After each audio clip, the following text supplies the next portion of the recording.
Hi there. So welcome back to Practical Piano. I'm glad you're joining me for another practice session. I will be playing from my Conservatory Canada repertoire, and I have about 40 minutes to practice, so this is going to be a longer video. If I get tired and I need to stop, then I'll stop and I'll stop the video. My purpose with these videos is to show you over time what piano practice looks like. I'm a piano teacher, and so my profession is in piano music, so I will call myself a professional pianist because that's what I am. And I teach a lot of normal people, and I would consider myself a normal person. I have the privilege of having a musical education, but by no means am I Lang Lang or Mozart. So, and most other people aren't either. And so I'm hoping that this practice session will be encouragement for normal people. This is what practice looks like over time. Okay, so I'm gonna get started. I have a tea over here. I'm gonna get my tea. I like drinking tea a lot.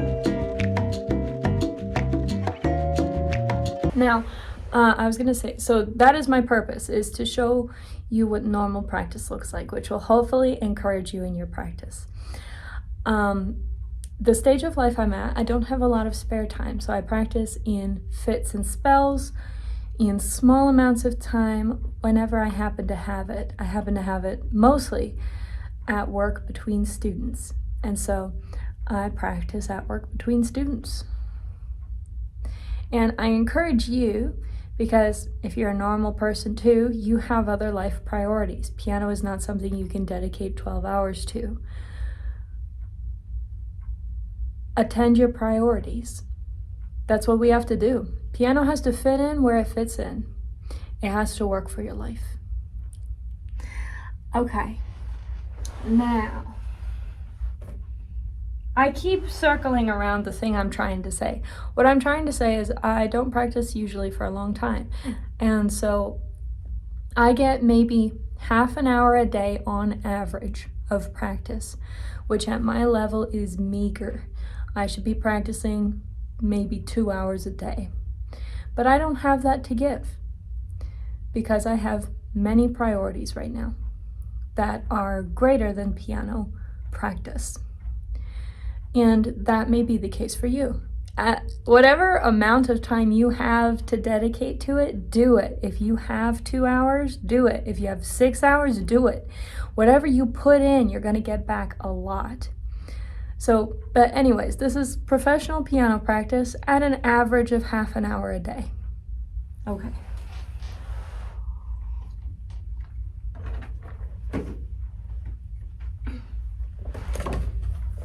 All right. We have Rondo alla Turca, which I love, which you've heard me play already. We have Antonio Soler's Sonata 84. I want to practice Nocturne. This is Nocturne, Opus 54, number 4 by Grieg. It's 4 pages long. I'll show you what it looks like.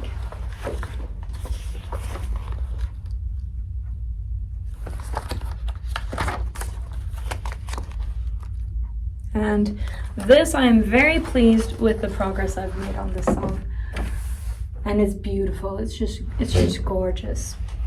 This is advice I would give you if you're preparing for any kind of examination. Choose songs that you love. If you don't love them, it's going to be a pain to practice them for a year or 2 when you're prepping. So pick songs you love.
starting to make this mistake over the last couple of days.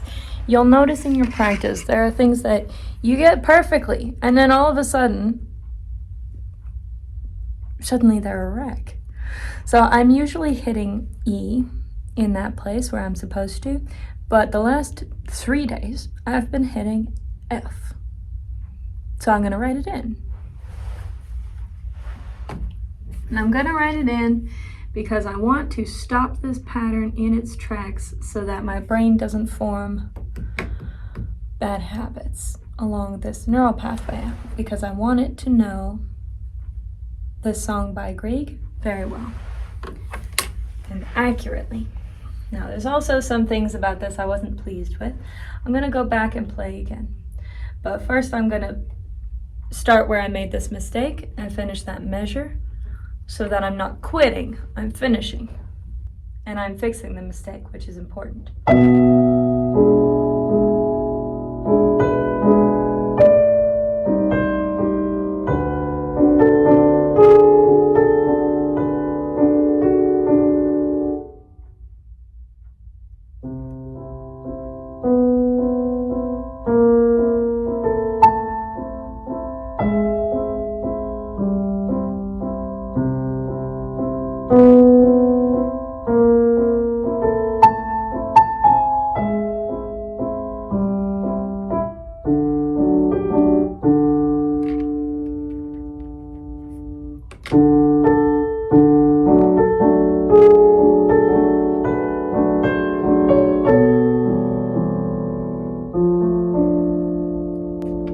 Part of this is whenever you have someone watching you, you're going to play a little different than you do privately. And even though nobody's watching me, I know this is going to be on video and someone's going to see it. So the pressure is on.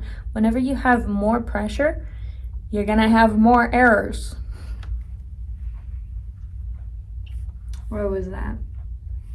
There's the left-hand notes, and it was an F natural over here that I'm having trouble getting to. Okay.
wish that I had started practicing this one sooner than I did, because you could have heard me struggle through those two sections and really,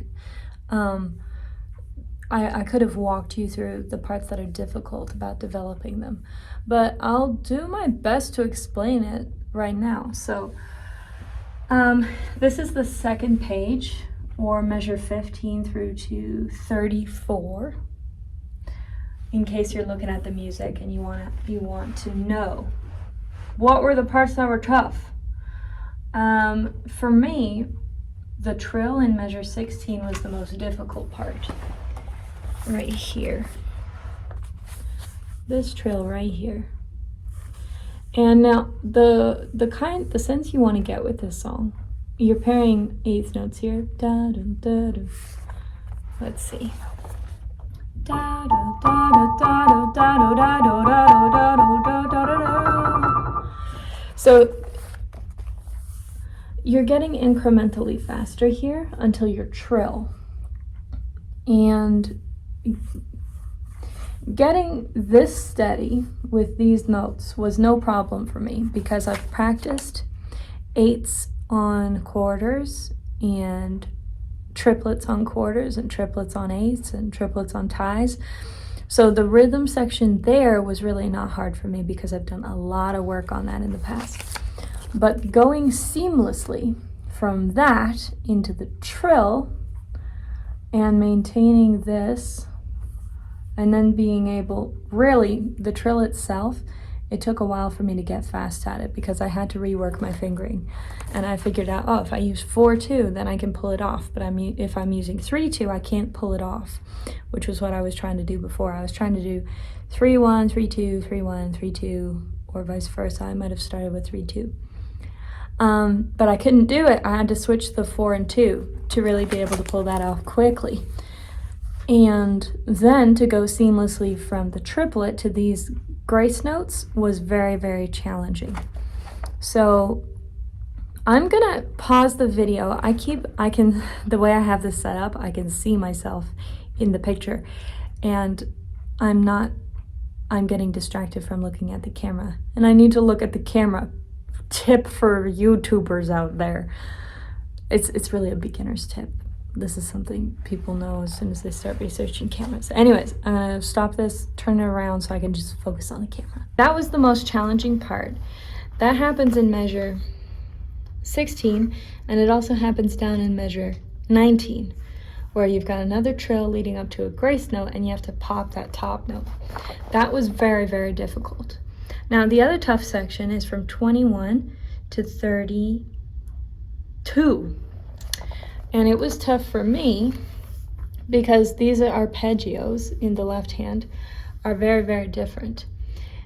And this, what you want to do here, 3-5, 4-2, 3-1, you're playing chords, you're playing intervals, sorry, that you have to move smoothly between.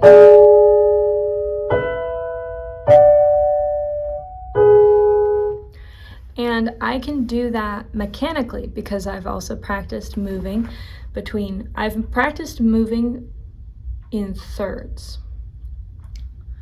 But this was a different feeling because it goes from a third to a fourth to a fifth. So the stretch was completely different.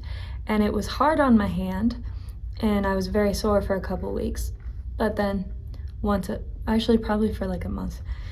And when I say very sore, I don't mean like all day, every day. I mean, when I went to practice, my hands were sore. When I finished practice, my hands were sore. So it took a while, it took quite some time to develop the muscles in my right hand to be able to play that smoothly and almost effortlessly with an effortless sound. And it took a lot of just practicing the left hand by itself, drilling it over and over again. And honestly, I find that pretty boring, but I know it works excellently when you've got sections like this. So it took me 3 months of my regular practice to really get this particular section down. And again, I wish I'd documented it so you could see the process, but there it is. there's the reality of the situation. Okay, I'm gonna play this again.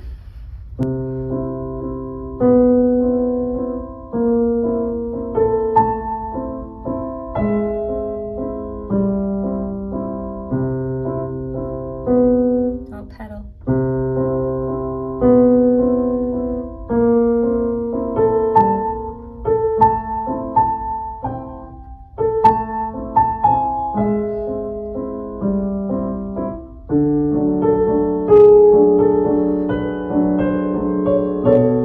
Actually, let me play it like I'm performing it.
Let me stop and explain. What I just hit here was actually way too loud for the section, so I'm supposed to crescendo up to it.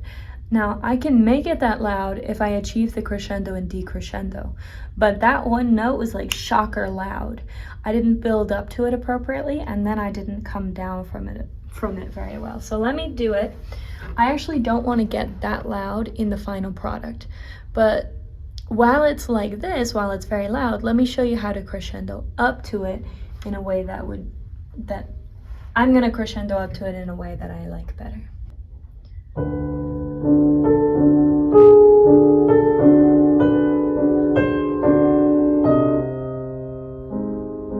Okay, that's the volume I wanted at, but let me show you with this ringer, I gotta try again and build up to the ringer.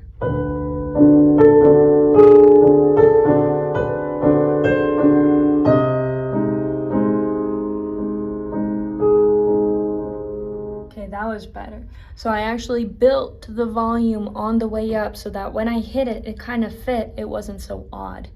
But again, I don't want it that loud. So now I'm gonna play it. I'm going soft. I'm aiming for like a mezza forte, mezza piano in there at the top of the crescendo.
I'm not sure I've got my left hand timing right in there, so what I need to do for this section is take it with slow practice to a metronome. But I'm not going to do that today, I don't want to. When I do that, I'm going to sit down and just focus on the particular section with the metronome at a slow speed, and I'll just focus on that. But right now, I want to get a feel of all of the song.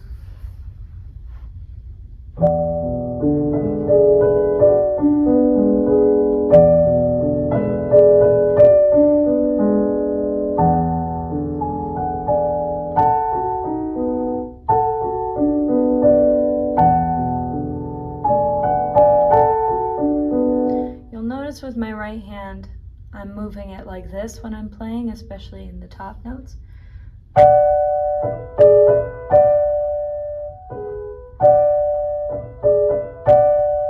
And you might see me bringing my elbow out. I don't know if you can see that, but I'm leaning into it and I'm bringing my elbow this way when I'm leaning it into it, and I'm bringing my elbow in when I'm leaning down toward my thumb.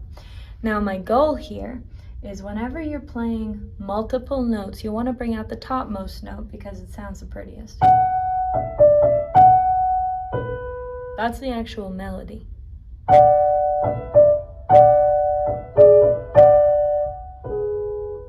So when I'm playing this, you want to hear that sound more than you hear this sound. This is, you're hearing more of the lower sound. It just doesn't sound as good. You press into the top note. So this movement is not aesthetic. It's purposeful. It's part of the technique. I'm leaning into my higher.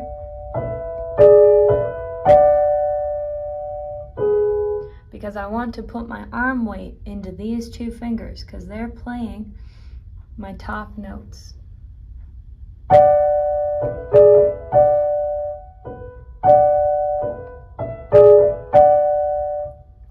Now, this is measured 21 to 26, and it's marked pianissimo and then pianissimo.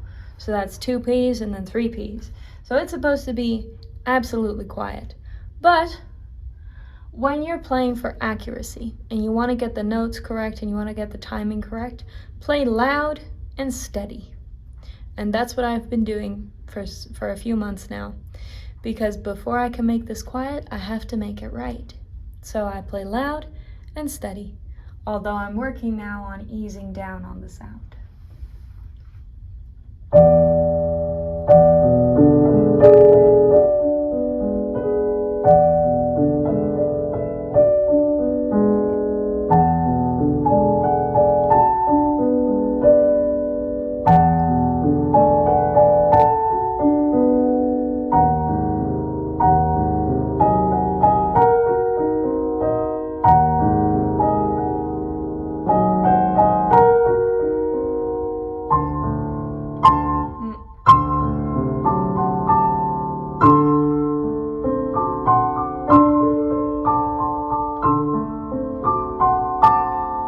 Supposed to do crescendoing through there, and I need to actually work on this because I'm playing this section at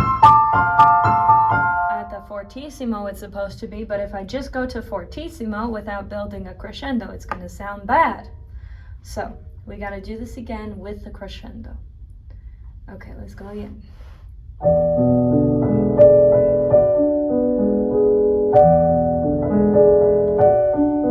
Also, the purpose of doing this technique right now, while I'm playing loud, and everything that you try to get right when you're playing louder before you make it soft, is going to help you when you're soft, because I'll already have this lean built into this section of the song.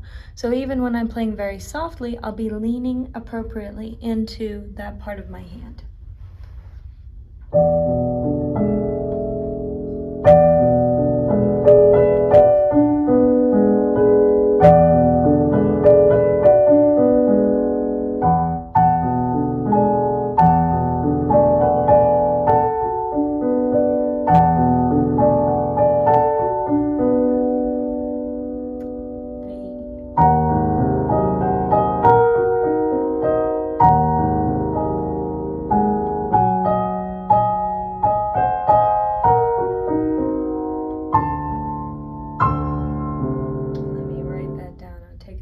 T, and then I'll write down that this one here is an E and a C, not a C and an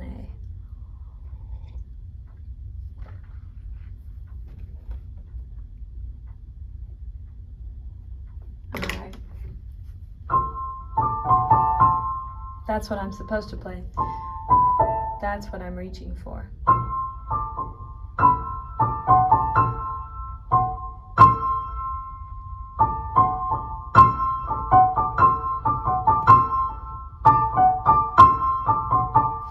And let's go over this a bit separately.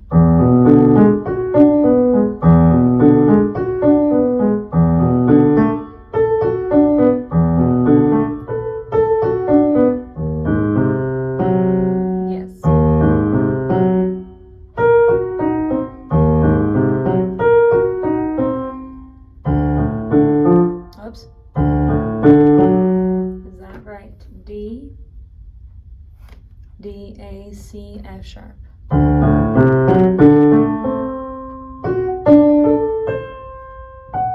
You know what? Let me get this fingering straightened out.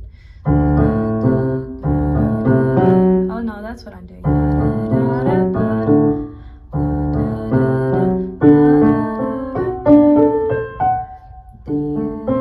Okay, so this part, I have to have it memorized in my left hand to execute well in my right hand, and vice versa. So that's why I practice it separate, and I memorize this pattern.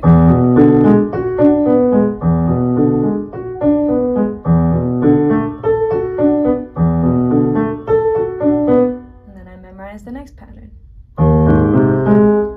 That was wrong. There it is. It's the G flat.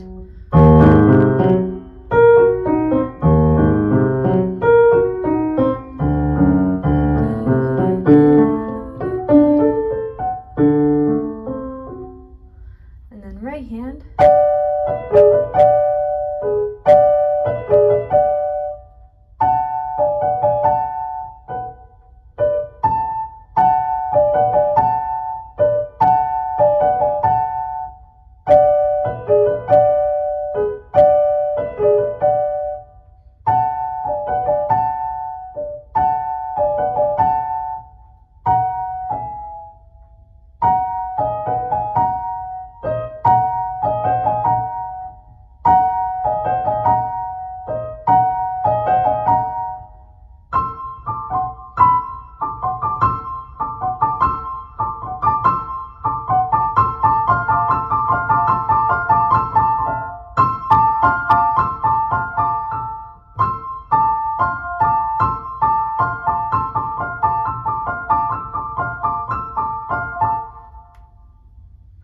Alright, now, you're supposed to keep your hand relaxed when you play, but there are some movements that we do that naturally create tension. So, because they require strength, and strength means tension. So, you play with strength and then you work on relaxing your hand. So you go slow and strong and steady, then you build up your speed and try and relax your hand at the same time. It's confusing to people when piano teachers tell them to relax their hands, because if you relax your hand, you're limp, there's nothing going on. So I need to find a better way to explain that, because it doesn't make sense to us as normal people, because when you relax, you're not being strong, you're not pressing the notes. So we're reducing the tension in the hand, and I don't even know how to articulate the way I reduce the tension in my right hand to help you out with this. But when you're playing parts like this, see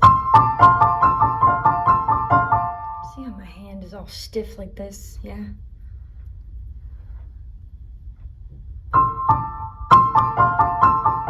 It's fortissimo. I must play it loud, which requires some force.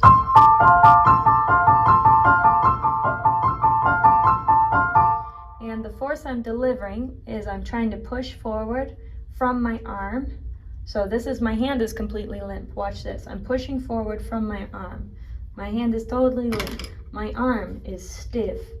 And I have this muscle here. I don't know if you can see this, but this muscle going from like my shoulder down the back of my arm.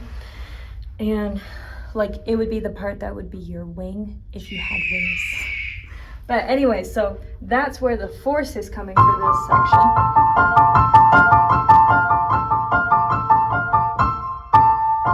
And so I basically just need my fingers to maintain their shape, and then I activate the ones I need while maintaining this huge force down my wing And so now my hand is more relaxed than it was when I was playing before, which I'm also gonna need to do a stretch for that because that feels super weird. But anyways, that's how, now if I've got my wing activated,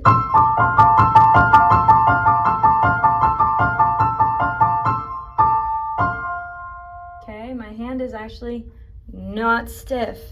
My arm is carrying all the tension. And I think that's what you want. Like as far as articulation goes, I think you want to carry the tension in your arm and power through with the rest of your body, and you keep your hand, you just use the form that you need. But your hand can stay relaxed because you're not using these muscles to make your loud sound. You're using these muscles to make your loud sound. Okay, anyways, back to the business. I'm gonna put it back hands together.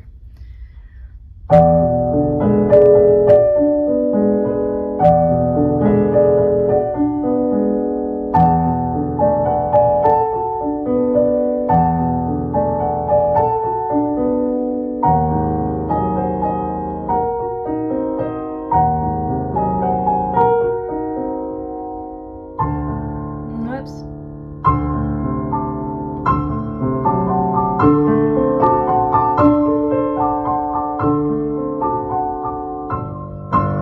I didn't crescendo, but you can hear after I've taken it hands together, this time was way better than before. So sometimes even as a pro pianist, what you want to do is pull it hands separate, memorize your patterns, then put it back hands together. I've got to play this again and try and work up the crescendo. And in fact, I am going to highlight these markings because I keep missing them. And I need to not miss them. Poco a poco crescendo. Poco a poco, P-O-C-O, space A, space P-O-C-O. Most of our musical terms are Italian, and this is Italian for little by little. So little by little crescendo, and then molto crescendo. Molto means big. It reminds me of the Doctor Who theme where he's like, molto bene. He's talking to Donna. Anyways, molto, much. Molto bene would be very good. Very good. Very crescendo. Okay, let's play this again.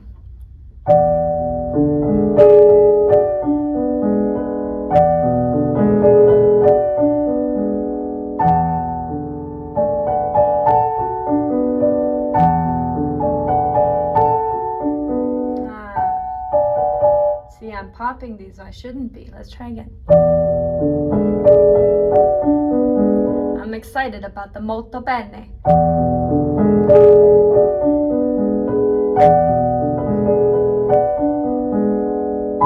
Whoops.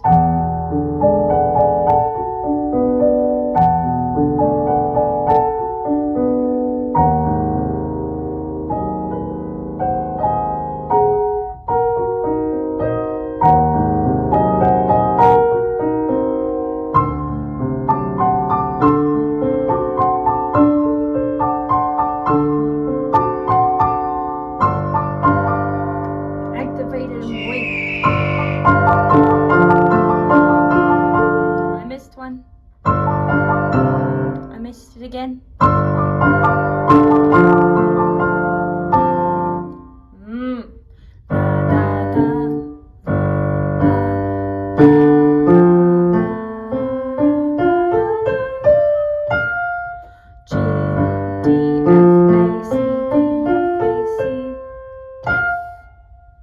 Is that an F? Or do I hit the D? Okay, we gotta read these because my memory is failing me. G, G, D, F, A, C, D, F, A, C, D, F. Guess what? I was right. Okay.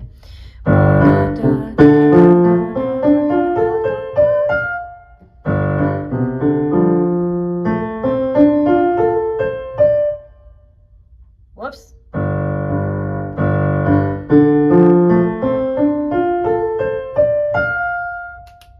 Okay, let's do this again now. we got to do the crescendo. So actually, let's go from the beginning of just the crescendo. So where it says poco a crescendo, that's what we're doing.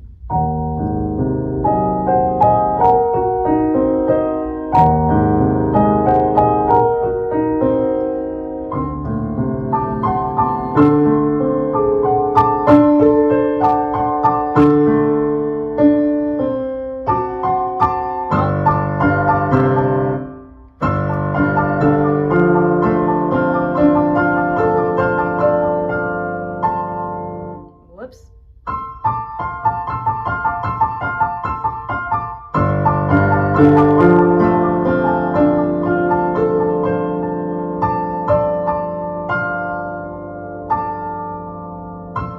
I need to do slow practice. Okay.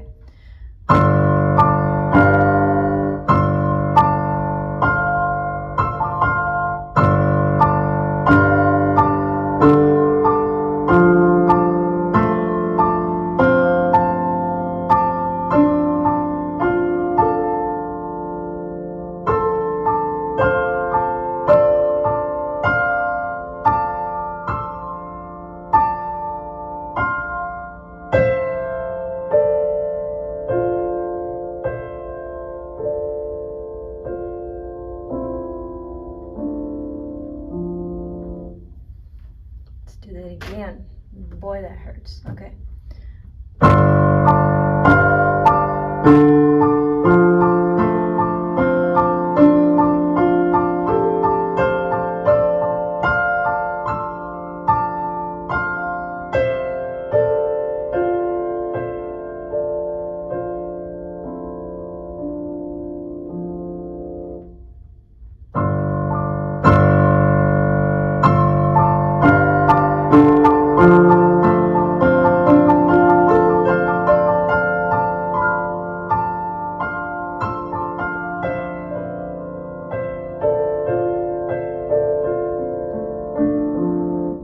Sloppy there, that's okay. Now my hands are feeling quite tight. I'm going to do a stretch here. I'm going to show you how to do this stretch. So you put your elbow in at your side and you tip your hand down, and then gently you take one finger at a time and press them back. If you do multiple fingers, you don't want to do that. You're not going to get a full stretch if you do multiple fingers, and you might strain them. So you want to do one at a time so you can focus on the stretch in each one so you avoid injury. Oh, that was quite nice. And your thumb, you just pull it back at whatever angle your thumb wants to go back, because thumbs are a bit weird. Don't try and make it angle in a specific way. It can only angle how it angles. Okay. When I'm doing this, I'm stretching forward through all my tips, and then I'm clenching into a fist.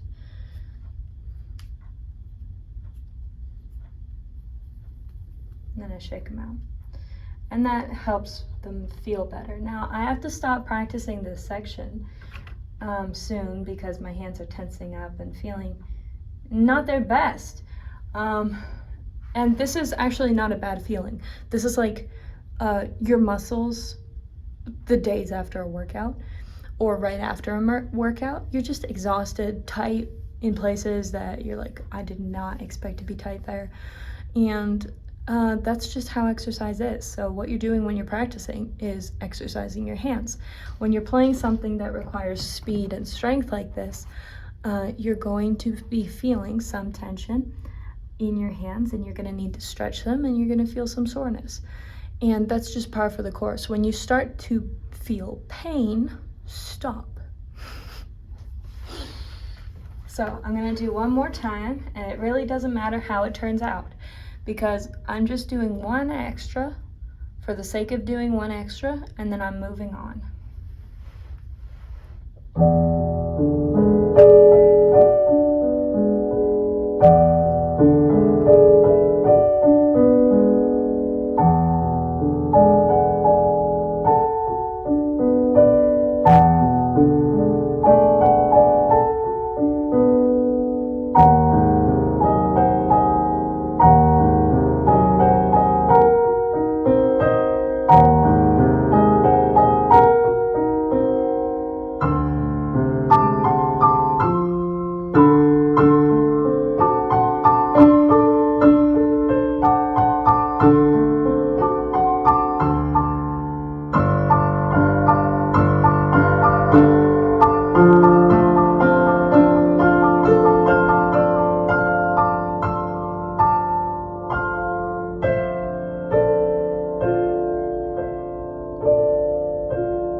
go.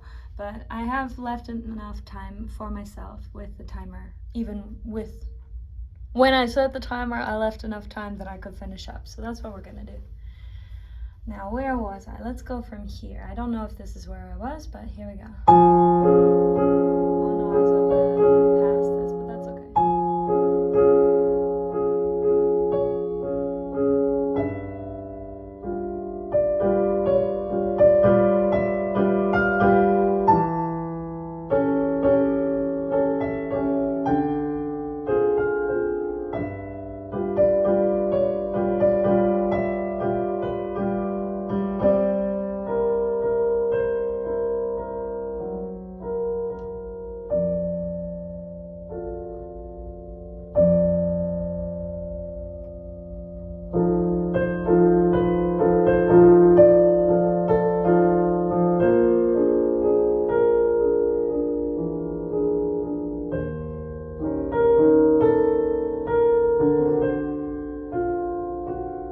Okay, let's do that again.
Wonderful. Okay, thank you for joining me for this practice.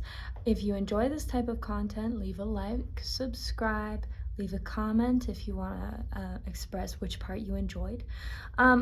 Parting advice, especially for females, regarding what I said about muscle soreness and all this. Respect your body. When she says it's enough, it's enough. We're taught, often by other females, sometimes by men, but often by other females, or in the workplace, or in school, or by your parents when they're bringing you from activity to activity. We're taught it doesn't matter if you're tired, it doesn't matter if your body hurts, you shouldn't rest, you should keep going. Respect your body. If it tells you that it's in pain, stop, give it a stretch, do whatever you need to, rest. Okay, that's the advice. And it's part of the love you have for people. If you wouldn't make someone else work beyond their capacity so that their body broke, don't make yourself do that. It's not right. Okay, now I'm going. Have a wonderful day. I wish you well in your practice, and I will see you in the next video. Bye.